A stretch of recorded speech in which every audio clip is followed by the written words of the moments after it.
So good afternoon, everybody, and welcome to this. This is our fourth, and for this series anyway, final interview in this, which I think has proved to be a really enjoyable series. So just people are still logging in, but just to kind of give you an overview of what's going to happen. My name is Janet O'Sullivan, and I'm going to be handing over very shortly to Scott Tyson from Inbay. And Scott is going to take over this afternoon's proceedings, and he's going to be interviewing Steve Ross from Shackleton. So while that's happening, could I just ask somebody on the line just to confirm that you can all hear me okay? Okay, so thank you, Samuel.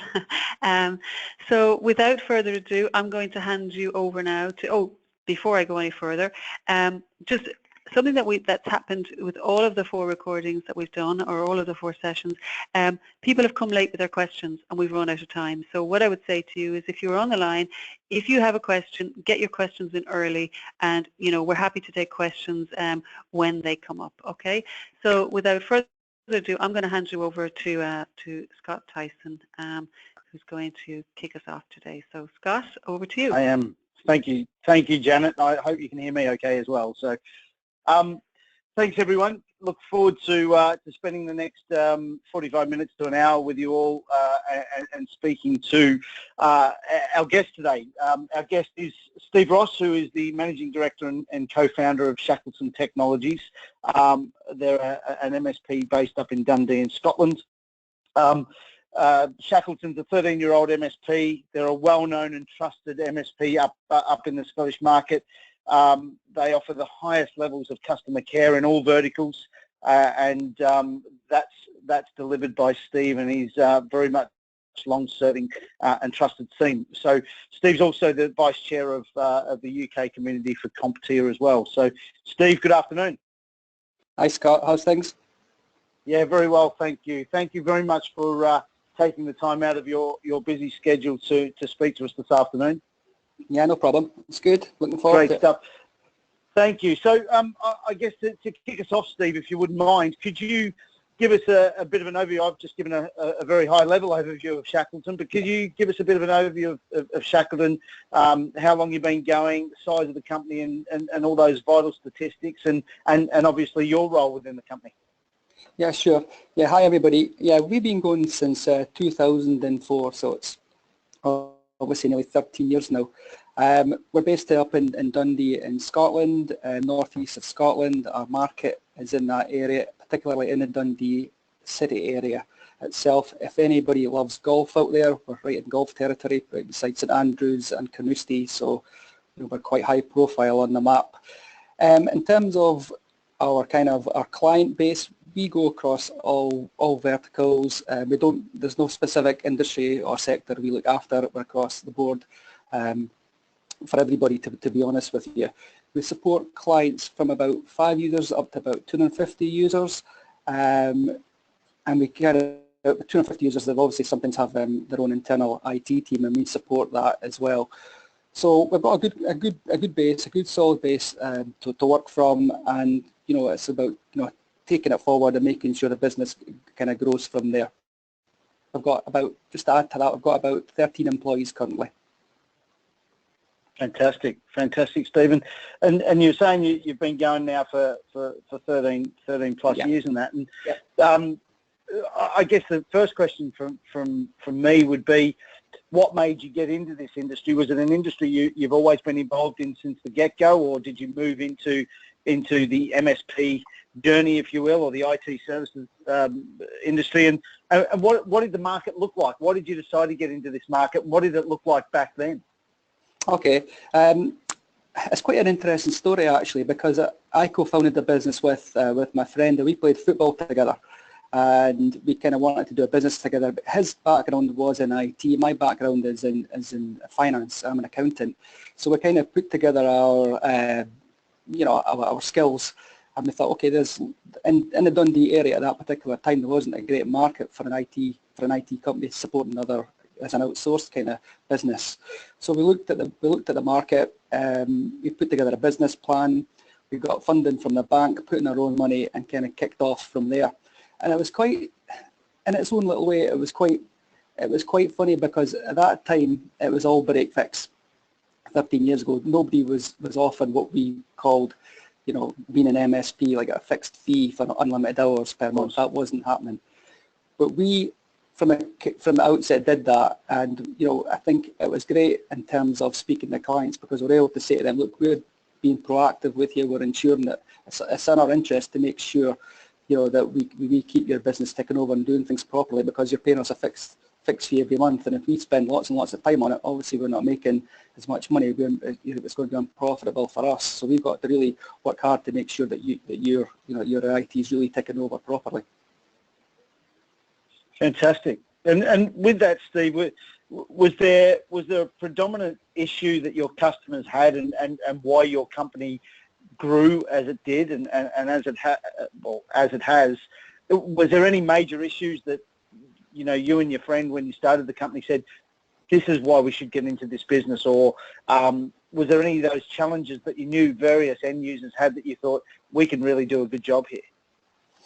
I think what we realised was the quality of IT support companies in our area wasn't great at all, and they weren't offering the service that we actually offered. It was all break fix, it was all reactive, it was all block hours, that type of scenario. And then when we went and spoke to prospective clients, we were able to articulate to them, look, it's in your interest to kind of go with us, because we really want to look after your IT. So it was a case of us speaking to people, speaking to prospective clients, and really trying to get to get a lowdown on what their business does, and trying to provide support that kind of really helped them. It's very interesting, actually, Steve, because obviously you mentioned break fix as well. That was the predominant business model, and then I guess it's very common that we, when we speak to our peers and so forth, going from break fix, reactive, proactive, MSP model, and so forth. But what were the expectations of those customers initially in the early days of the services that you're offering? Their ahead of their expectations was for someone to turn up and actually fix the thing on time.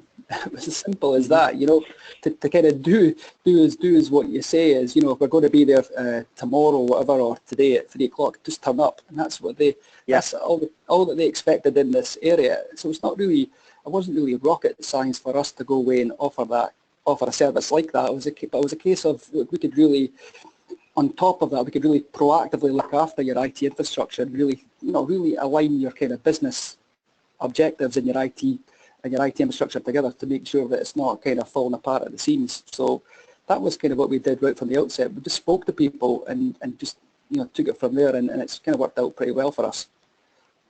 I guess, and that's where we know the name Shackleton, and we know the nature of that customer service levels being of the very highest value, and I guess that's pretty much the basis that you built the business on as well. Definitely, Scott. Without customer service in this industry, I don't think you've got very much good for you, to be honest with you. So it's all based upon that. It's all based upon getting to know your clients. It's all based upon speaking with their clients, and it's all based upon trust, being honest with them. And if there's times that you do drop the ball, it's about picking it up and speaking to them and being honest. And I think for us, and certainly we've done that throughout Shackleton's history, and it served us well. And we're quite proud of that, to be honest. Absolutely. I guess that's part of your induction process when welcoming new team members into the Shackleton nest is instilling that personality in them as well. Oh, definitely. We've got to be, our kind of whole ethos is we've got to be totally professional, but we've got to be human with it. So we've got to have this human element, and people like that. I think people like it where you're able to speak to them, and we speak to them about our clients about their business, and we speak about other things outside of that. So we really want to get to know them, because we feel that way, they're able to trust us more, and there's this mutual respect between one another. Yeah, sure, makes perfect sense. So in those early days, Steve, too, what were the biggest challenges for the business? Was it deciding what services to sell? Was it getting staff? Was it cash flow? Was it all of the above? When we and Chris started the business, we recruited the best IT guy we knew in our area. So we automatically went out for a guy that we knew that was absolutely brilliant at what he did. and that proved to be correct. So that was like a great signing right from the kick-off. So the three of us kicked on from there. Cash flow is always a problem. I think that's one of the things that's, for a business, it's really, really difficult at the start. We had a buffer with our bank loan and our own money right at the very start, but we had actually a great little story in that 1 month. The guys are out doing work all the time, and I was internally putting together all the sales invoices and whatnot. And the guys came back. We didn't have like a PSA or anything at that time. Everything was kind of done by hand. And the guys came back, and I said, "Where's all your notes of all the times, to be charged out for clients so we could go ahead and bill them and whatnot? It's like ad hoc or project work." "Oh, we don't have anything like that." I go, "So how are we going to bill out this month?" "Oh, I never thought about that." So the following week, we ended up having to get a help desk to ensure that that we're billing out correctly. But if there was not someone there like myself at that time that had that financial discipline within the business, I don't think we'd be here today. And that's actually a good point, Steve. And again, is that something that, as an accountant that I know you are, is that something that you still instill within the business as a growing MSP? Yeah, to me, cash is everything. We're in a fortunate position now, and this is, we've been 13 years going, but it's really only in the last 3 or 4 years where the cash is not necessarily an issue anymore. If you know what I mean, we've got money aside. We've got our recurrent revenues coming in every month by direct debit, and we've got a real good handle in the business where we know what's going out, what's coming in, and the timings of them. So for us at this moment in time, and long may it continue, cash is not necessarily an issue, but I can understand that where it is an issue for companies, for sure. And it helps that you're also an accountant. Definitely, yeah, and I think it's been quite a good thing in its own little way. I never thought I would actually run an IT business, for sure. I don't have an IT background, but I do love technology, and having that business background, I think, does help, definitely. Yeah, absolutely. So talking about technology, and it's a really good segue into my next question for you, actually, and that was, as the company's evolved, how have technology developments impacted your business, in terms of demand, training, portfolio? Can you give us a bit of a run through of how that's affected over the last 13 years or so? Okay. Yeah, like I alluded to it earlier, we didn't have a service desk, for example, at the very start. So we ended up getting a service desk, and that was fine after that episode that I spoke about, and that worked out really good. But it still wasn't great because, for example, it didn't link to billing and whatnot. So there was a lot of different systems that we used. About 6 or 7, we also probably around 9 years ago, we also got an RMM tool, so we use SolarWinds enabled just now, so we got that as well, and that's really helped the business become more proactive and do a lot more preventative maintenance and whatnot.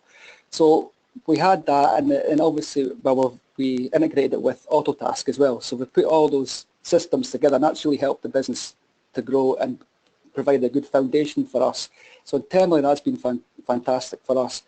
Externally, we've seen it where, probably 3-4 years ago, we were only providing one solution for a project, for example, like an on-premise server. But with the advent of cloud, that's changed it. It's become more complicated in the sense of the different solutions you can provide for clients. Which we then had to, do more training for the team. So that as well. And IT security has had a big impact as well over the past year or so, where we've had to review all our portfolio with regards to that. So it's a constant change, Scott. It's a constant evolution of the business, and making sure you become more efficient as you go along, and more economical with your time and with your resources. Yeah, that makes perfect sense. And I guess with that, you've probably seen customers' expectations changed on both services and how that's supported, and also the expectations. Would that be right? Yeah, I think customers nowadays are a bit more tech savvy. They do understand a lot more how technology can impact their business and the benefits they get from it. I think they really do genuinely do believe that compared to 13 years ago, and they do expect good customer service. Of course they do, and so they should. So that as well. So 13 years ago, it was probably a bit of an unknown compared to now what they were getting into in terms of like outsourced IT. So a lot more clients now are a bit more au fait with our services and what we actually can provide for them. And it's about kind of differentiating yourself from everybody else. Sure. Makes perfect sense, Steve. And was there anything as the business grew and as you went from from year 3 to year 5 to year 10 and so forth? Mm-hmm. Was there any major challenges that you found as a growing business? Were there any major challenges both from a growing the business perspective and all the other? What were the major challenges that you found as the business grew? The major challenges were people and getting them into your culture, the way you work. And as time goes on, when you grow a business, right at the very start of a business, it's very informal. And that's, everything is done informally. You can speak to each other, over a desk or whatnot, or email sure. or message, whatever it may be. But as you get to like 8 or 9 people, and I know there's studies out there have actually said this is a very fact and it happened to us, you have to have 4 more formal procedures in place, because it's not, things like staff handbooks have to come into play. Things like making sure that there's staff know all the policies of the business and whatnot, and that has to be in place. Otherwise, that could bite you in the backside a bit if you don't do that properly. Sure. So you've got to basically put down a platform of the business and say, okay, we're growing now from here, and that's what happens as you go through each stage. So, and with that, Steve, how did you do that? Did you train up people internally to take on roles to put those handbooks together or to put those HR policies together, or did you have to look for outside help, or was it a bit of both? No, it's old thing. It's like IT support, is it? We outsourced it. Right. Okay. Yeah. We're not HR experts, so we at the very start when you got 4 or 5 people, we tried all that, but there's so many different things going on in terms of HR. It's such a minefield that we goes, no, it has to be outsourced. So ironically, we now have an outsourced HR company looks after us, and we look to them for support and advice, and we trust them and all that kind of thing. So it's the same as what we provide for our clients, is it? Absolutely. And I guess that keeps you lean in regards to overheads and so forth, and you can put the investment into the areas that you can see that that continues to grow the business as well. Well, this is it. Yeah, it's continual investment in our team. To be honest with you, we're always looking at ways of training the team better in terms of the technology that's out there, any kind of business stuff that's on the go that we need to know of. So there's always something for the guys and myself to learn every day, to be honest. Sure. One of the other things I think would be quite interesting for a lot of the people that are on the call and listening to how you succeeded, Steve, would be how did you go out and find business in the early days, and how do you do it now, and how has that differed? Okay, in the early days, we basically went around everywhere in our city. We just basically handed out leaflets. We went into every office that we could find, every industrial estate, and just handed out leaflets and say, look, we're the new guys in town. If you're looking for IT support, come to us and we'll gladly speak to you. We also spoke to everybody that we knew and spread the word. We also went to networking events, which we still do. It's a big part of what we do just now, networking. And it's basically we have relationships with people who they could help us and we could help them, and that's what it's all about. We're very well known in Dundee now through that, because we've been going quite a long time as well. So it's all about speaking to people and looking at it that way, and even speaking to our clients and saying, can you refer us on to someone else that you know, and things like that. So that's what we do basically. Sure. You mentioned networking, which is a really good one, because it's obviously how you and I met. But in regards to associations and peer groups and so forth, are you part of any? I mentioned earlier you're vice chair of the UK community for CompTIA, so we obviously know that one. But are there any other peer groups or trade associations that you're part of? How do they fit within your business? And also, why have you gone down to the ones that you've chosen to join if you have done so? Yeah, probably about 6 or 7 years ago, I was thinking to myself, I'd really like to know how we are what we're like in the marketplace. How could we benchmark ourselves against the best MSPs that are out there, and what are they doing that we're not doing? And it's sometimes difficult to get a gauge on things when you're sitting in your office, wherever you are in your little city in the world or whatever, to know how good or bad you are. So what I did, I made a conscious effort to go to events. So I go to things like Autotask have a big events every year. I make a couple of events in the States. Enable have events down in London. I go to that. Datto, been a few Storagecraft events as well.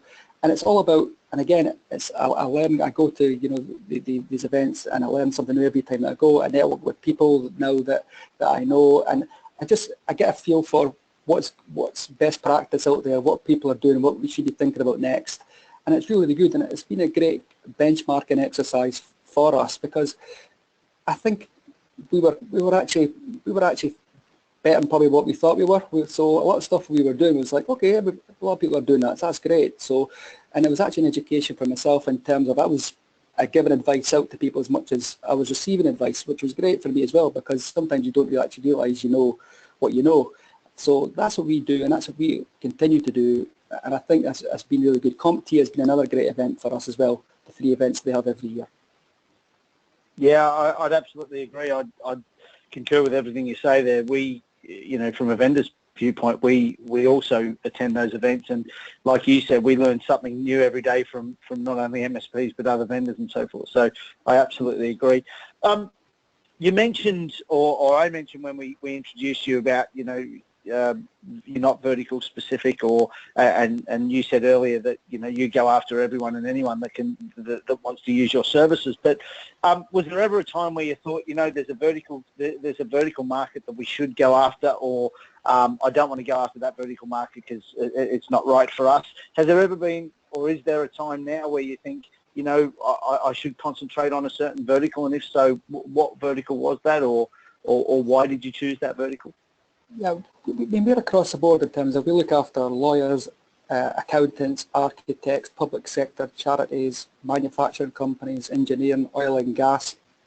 Oil and gas is an interesting one, because oil and gas industry up where we are and up north of us is, it's very, very important to the whole economy. But it's went through a downturn just now. So if it was easy, probably about 3-4 years ago, I was looking to move into that marketplace and look at that as a vertical.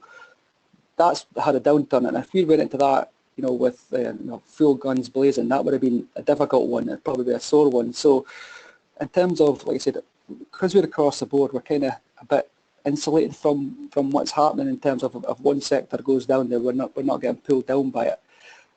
It works for us to be across the board. I'm not saying that's the right way. I'm not saying going the other way as well as the best way. It's just at this moment in time, that's what we've been concentrating on. Yeah, gotcha. And as far as we were talking about going after those new businesses or new customers and so forth, in the early days it was going out and throwing flyers at everyone and getting the name out there, and now you're using referrals and so forth. As far as your own internal sales team and so forth, how are you progressing new business through your sales team now? Is that predominantly via those referrals, or still handing out those leaflets, or is there a new role that you've got? I know a VCIO role, for instance, is now that more trusted advisor within certain customers. How are you progressing that sales, and is that VCIO role something that you're promoting within your business? Yeah, it is. Yeah, I mean, I've got a business development manager in here as well, and like I say, we go to all kinds of events. We meet people who are we could help, and they could help us. We don't do any leaflets anymore. We do a bit of email marketing. We're heavy on Twitter. We do case studies on our website. We do blogs and whatnot. So we try to encourage that kind of thing. We are moving very fast, and we have basically moved into the VCIO role as well. That's right, the strategic advisor is what we're all about, and that kind of relationship that we have with clients where we're providing strategic IT advice, I think is absolutely fantastic from their point of view and from ours, because like as mentioned earlier, the level of trust and the level of respect from one another, because we've got a lot of good business experience as well that we could pass on to our clients, as well as the IT experience. It's not just about the IT solutions, it's about how they fit within their, how that IT fits within their business. So that type of advice is what, you know, we really get a buzz out of, providing that. Yeah, sure. And I guess that, you know, that's where the relationship between your company and those customers going through the years has changed from you are an IT supplier to now being that trusted advisor, and I guess sitting on that management level and speaking to those customers and saying this is what you need moving forward to help with the growth of their business. Would that be right? That's correct. Yeah. And we stick to IT infrastructure. We want to become good within that, and you know yourself, there's a fair bit within that. I mean, there's IT security, there's cloud, there's disaster recovery, business continuity, there's managing the whole infrastructure itself. So there's a lot of stuff that, you know, you need to know, need to learn, and need to be good at. Anything out with that, we bring in strategic partners that could really help with that, and I think our clients really like that, where we sit and look, okay, that's not our bag of doing that. However, we could introduce you to so-and-so who are really good at what they do. You guys could then go and have that conversation. But we stick to your IT infrastructure because that's what we're pretty good at. Gotcha. And I guess one of the questions, another question from me would be, as you've grown, like any business out there, you have those customers that can sometimes cost you a bit more money than what you're actually bringing in. And has there been a time in Shackleton's lifetime where you've had to have a cull, I guess is the best way of saying it, and saying, okay, these companies are not the right customers or partners for us. We need to look at either getting a better deal with them or going after better, more profitable customers. Have you ever had a situation where that's started to come to the fore? Yeah, I think, I mean, when you we reviewed our contracts with our clients on a regular basis to see what we're actually, what we're actually charging, the work, what we're actually doing. And we could again become more efficient ourselves. So it's not just a case of going to the client and saying, okay, we're going to put your contract up by whatever, £100 a month or whatever. It's about how could we become more profitable within that first, and let's see if we're doing things in there that are not quite right. Could we get better at what we're actually doing? Could we become more efficient? Is there technology old? Can it be replaced? Can we have that conversation with them where it's going to be newer technology that they actually install within their business that could actually lead to less work for us in the long run. So there's kind of more to it than just going away and just saying, okay, but we'll put that contract up or whatever. So we do review particular clients. Yeah, we do that all the time. We have, in terms of losing clients, we lose very, very little clients unless obviously their business moves on or they get bought over or whatnot. So that's kind of, we don't lose clients. I can't even remember the last time we've lost a client through customer service. And if that was the case, then we would obviously have an internal inquiry first to say, okay, how did it come to this, and speak to the client. Because at the end of the day,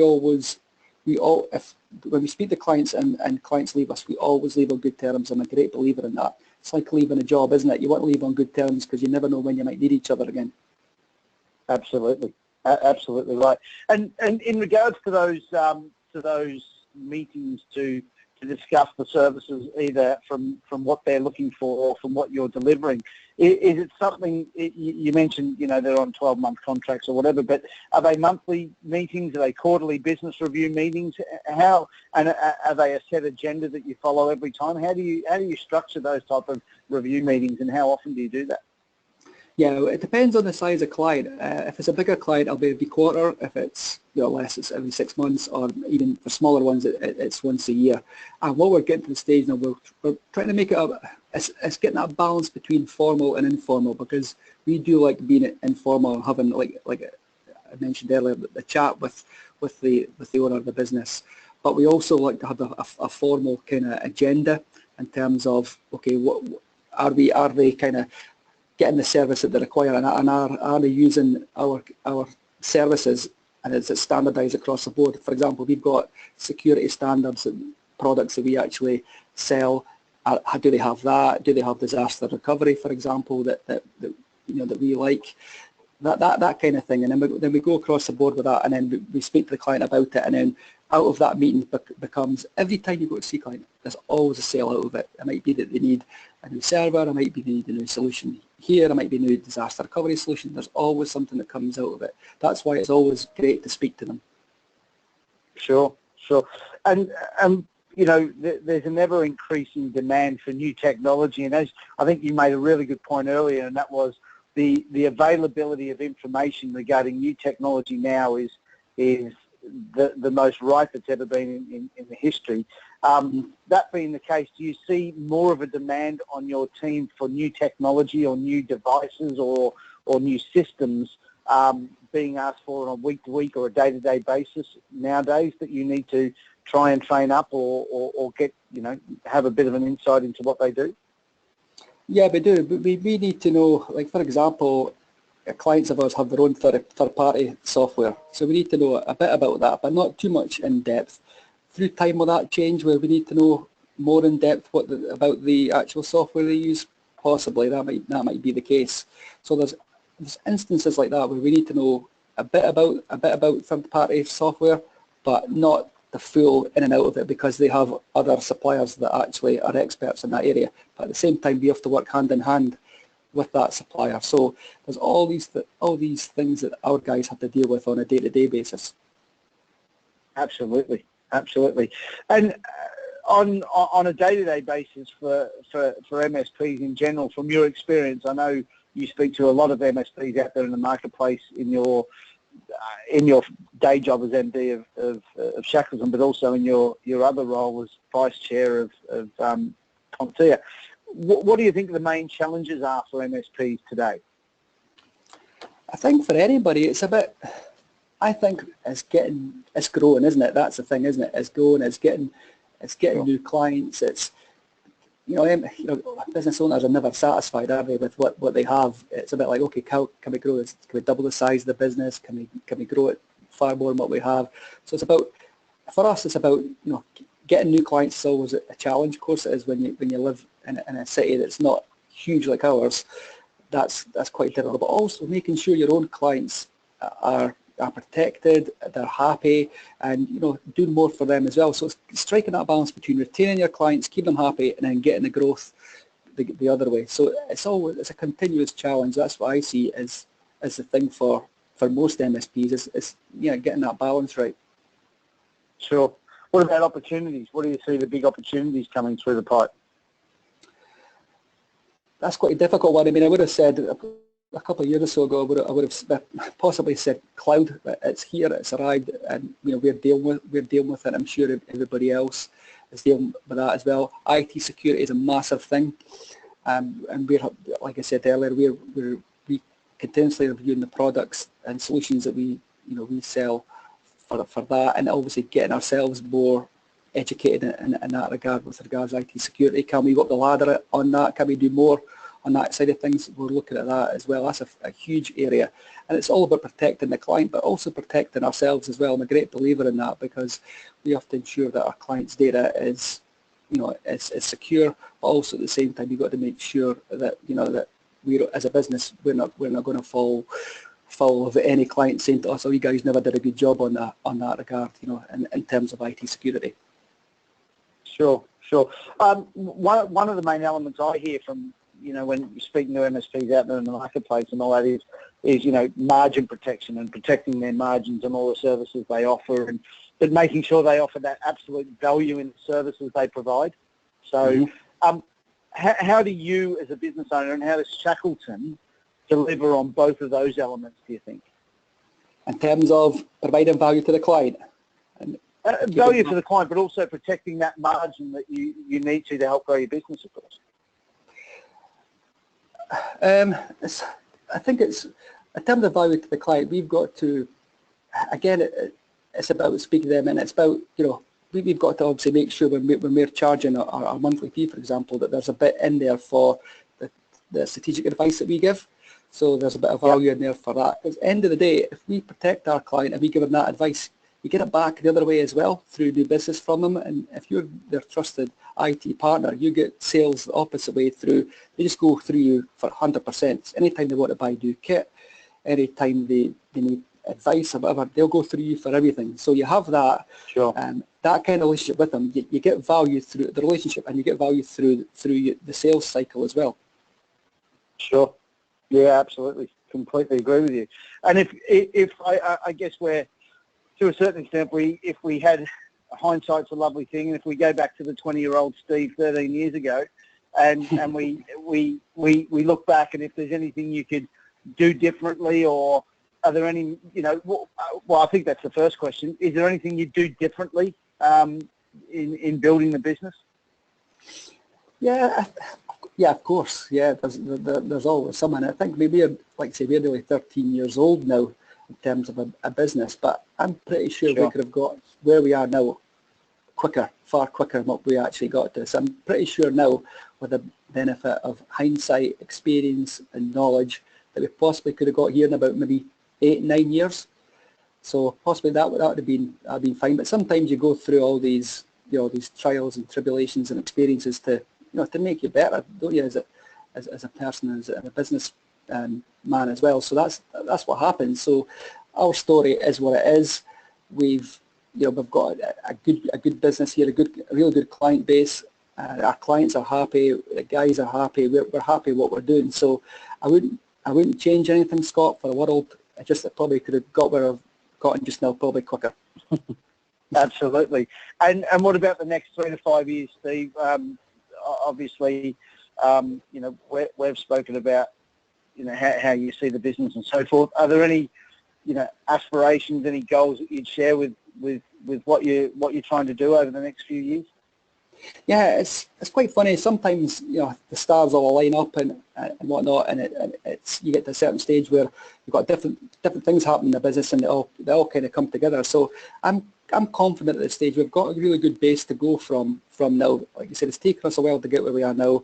We've got a great base to go away and expand the business. So we're looking at possible acquisitions, for example. We're possibly looking at doubling the size of the business, what we've got. And I think now we've got, without doubt, we've got the knowledge and experience to carry that off. But that's taken a long time to get where we are. It doesn't happen overnight. And there's, like I said earlier, all these things, things happen for a reason and whatnot. But we're a better company for all our experiences that we've had. But we're in a very good position just now, and it's up to us to basically take the opportunity. It's all in our hands.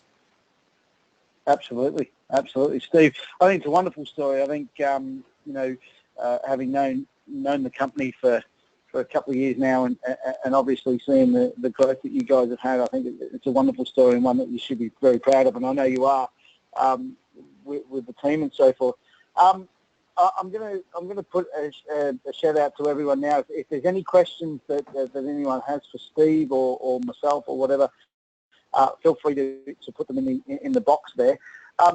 Steve, I want to thank you for your time this afternoon. I think it's been a great insight to how you've started and where you've come from and where you're going and so forth. So I don't see any questions here yet, but Janet, do you mind if I hand over to you perhaps, and you can either have some questions from your side, or Sure. you can run through an overview of Storagecraft. But Steve, thanks again. Thanks, Scott. Thank you. Actually, Steve, there are a couple of questions in, so I'll go through them. But before I do, the first question is from me, and it's a question about, we've asked sort of the three guys who we've interviewed over the past few weeks, we've asked them to maybe name the three things that they would attribute their success to. And not all of them have had three, but if you had to sort of say, we got to where we are, and it's down to this, what would it be? Okay. Belief, believing in ourselves, believing that we can do what we've done, and believing and being confident to do that. It's having that kind of mentality. It's being resilient. Not if you knock backs and whatnot, but pick yourself up and away you go again. And just I think at the end of the day, Janet, it's just being confident in what you're doing.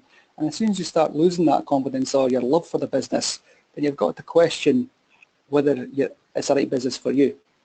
So it's having that confidence and having that love of the business. Now, I love being in this business. I think it's brilliant. I really do. I've met some great people, and I really enjoy it every day. All the ups and downs. It's mostly ups, all ups and downs you get with it. It's a fantastic journey, and if you really enjoy it, it is brilliant. Brilliant. I don't want to be a downer, but you touched upon mistakes there. Is there one mistake that you made that maybe you would sort of point out to the people on the line so that they could possibly avoid that?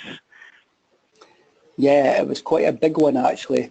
It was, and I don't know where people are from, but it's one of those things that you got to watch. We moved to our, and I don't know if it's just applicable to Scotland or whatnot, but we moved to our second premises, and we rented those premises, and at the end of the 3-year term, we got a huge dilapidations bill in from the landlord, and it nearly killed us. And what happened in the end is I had to go and get lawyers and whatever involved, because it was, it was totally wrong what the landlord had done. But to find yourself in the middle of this kind of legal kind of wrangle was not great. That was about year 5 or 6. It probably killed us for a year or two in terms of cash flow, because there's also the recession was kicking off 2008, 2009, so it kind of killed us. But I ended up having to pay something like £35,000 to lawyers instead of 120 grand dilapidations bill. So there's a real life example of what not to do. Okay. But one of the previous one of the previous speakers we had on this series had his tip was kind of embrace your mistakes and and learn from them, and sort of, so I suppose in that sense it's it was 35,000, but you obviously you learn from it. But it could have been 120,000. Yeah, well, better than 120,000. There's a positive. Okay. There's a question here. I'm not sure that I fully understand it from James, but it says, "How is the company invested in Storagecraft?" And I'm assuming he means, are you a Storagecraft customer, or what's your relationship with Storagecraft? So if you want to answer that. Yeah, we're a Storagecraft customer. Storagecraft. They're a company of choice for our backup and disaster recovery, and we've got quite a few clients using Storagecraft now actually, and we find it a great product, and our techie guys love it. Thank you. The next question is kind of one that comes up a lot. Is what's your stack, and do you standardize, and what is it? And I know that that's different for every company, but it's always interesting to know what are the products you use. Okay, so for our PSA we use Autotask, we use Enable as our MM tool, and across the board in terms of IT security, we use Bitdefender, we use Semantic.cloud, we use OpenDNS, we use Storagecraft, we use Datto, I can think of offhand, all of that. Okay, all right. And a question, sort of again a general one, and again in the interest of fairness, we've had callers or interviewees, if you like, who are using other PSAs and RMMs. But as a general question, how important do you think the PSA and the RMM is? And secondly, at what stage in development should an MSP say, okay, now it's time for me to start investing in these tools? Because as we know, they're not cheap. But what would your view be? My view is that if we didn't invest in a PSA or RMM tool, then we would be struggling, to be honest. We had about 8 or 9 different systems about 6 years ago that was running Shackleton, all developed in-house. We didn't speak to each other, basically, systems, and we were functioning as a business, and it wasn't that bad, but there's an awful lot of wasted time because nothing was integrated. As soon as we invested in Enable and in Autotask, and we have Sage as well, we use Sage accounts, and basically from when a ticket is raised right through to the end of the day where a bill goes out, it's all integrated. So the initial investment was tough in terms of like cash, in terms of resources, but at the end of the day, I can't speak highly enough of how great those tools are in terms of our business, because it has been a game changer for us, to be honest. Okay, great. And another question is, what are you doing in terms of skills gap? I mean, we're all told that there's this shortage of IT professionals. How do you handle that in your area? Yeah, that's in our area. We're quite fortunate that we have very few of our team move on. So we've got our team here that's quite settled, but we're also at the stage where we need to bring in a few more younger people into the business. So we're looking at that just now in terms of IT apprentices. that might be one aspect, one route we'll go down over the next 6 months or so. We also have a partnership, and this is something that maybe other people should look at doing, but we have a kind of like a partnership with St Andrews University, where we collaborate with them on certain aspects of IT. Whereas, for example, they came and visited our premises, and we showed them how we monitor all our client servers and infrastructure. But also at the same time, we had one of their apprentices for a week within Shackleton working here in a business, which is quite different from working at a university. Now, St Andrews University has got about 10,000 users and about 100 IT staff, so it's completely different from Shackleton, where we've got 13 staff, and you know we look after about 2,000 endpoints. But there's an awful lot of similarities, and that's been great for us in terms of, you know, looking at how the next talent's coming through, and whether we can even get some of their apprentices that you know that they've got that experience, but we can then take on board within Shackleton. Excellent. Very good. Okay, Steve, I think we're out of questions, and we're very nearly out of time. So if you just want to hold on the line, and what I'm going to do is I'm going to move the screen forward. I'm going to bring Scott back in, because Scott's going to talk you a little bit about who Inbay are and what they do. So, Scott, are you there? I certainly am, Janet, and Okay. More than happy to run through. So, as everyone knows, this is a joint Storagecraft and Inbay webinar series, and we're very lucky to have partnered up and done this series over the past few weeks. So, who are Inbay? We're an organisation that was founded in 2002, and basically what we do is offer NOC service desk and project services, white label to MSPs globally. We were an MSP ourselves, and during that time we offered, or we had our own service desk and NOC, and more people came knocking on our door asking us to offer the white label services. And in 2013 we got rid of our MSP and focused on offering these services to MSPs, as I said. We have our technical delivery centre based in Colombo in Sri Lanka, and that's been going for 10 years now. And we also have we're also opening up our new call centre in North America as we speak. We're based in London. We have clients globally. Predominant markets for us are North America, UK, Europe, and Australia, New Zealand. And with the growth of MSPs globally, we've also seen that massive global growth in 2016 and going into 2017 as well. And as I said, we offer those NOC service desk and project services to MSPs. Love to hear from any partners out there that, any MSPs out there that want to use our services or want to know more about our services. If you're having a tough time resourcing your service desk, or want to look to outsource your NOC, get your engineers to work on some the more profitable areas of the business, and leaving the bread and butter services, NOC services, to a company like Inbay, give us a call. We'd love to speak to you about it and run through the services that we offer. Janet. Thank you. Thank you, Scott. So I'll just very quickly, for those of you on the line who maybe don't know Storagecraft, just tell you a little bit about who we are.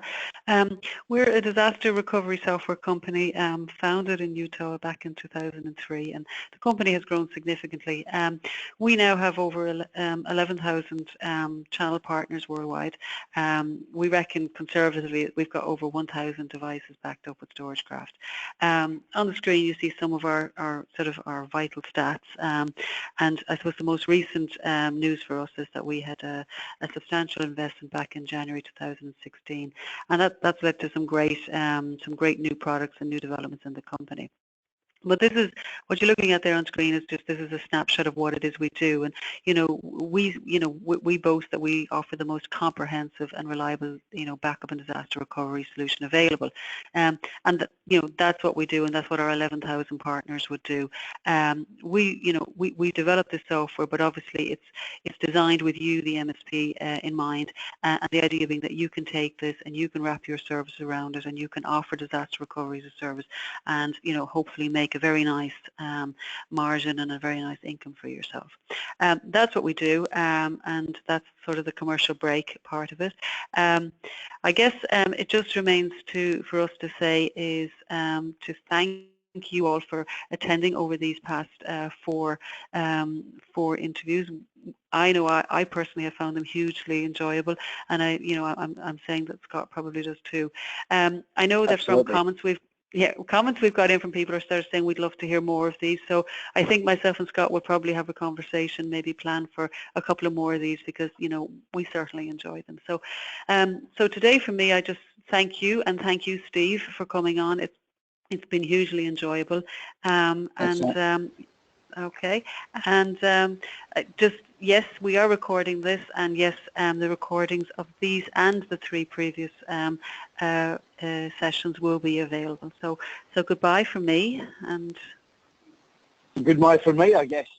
Just like to reiterate what Janet said. Thank you very much for attending the past 4 series. I think they have been great. We are planning on doing more. I think it's a great insight listening to MSPs globally as to how they grew, what issues they're facing, and so forth. From me, Steve, thank you very much for your chat today, and appreciate the work you've done, and you also, Janet. Thank you. Okay, thanks everybody. All right, enjoy the rest of the evening, and goodbye. Thank you.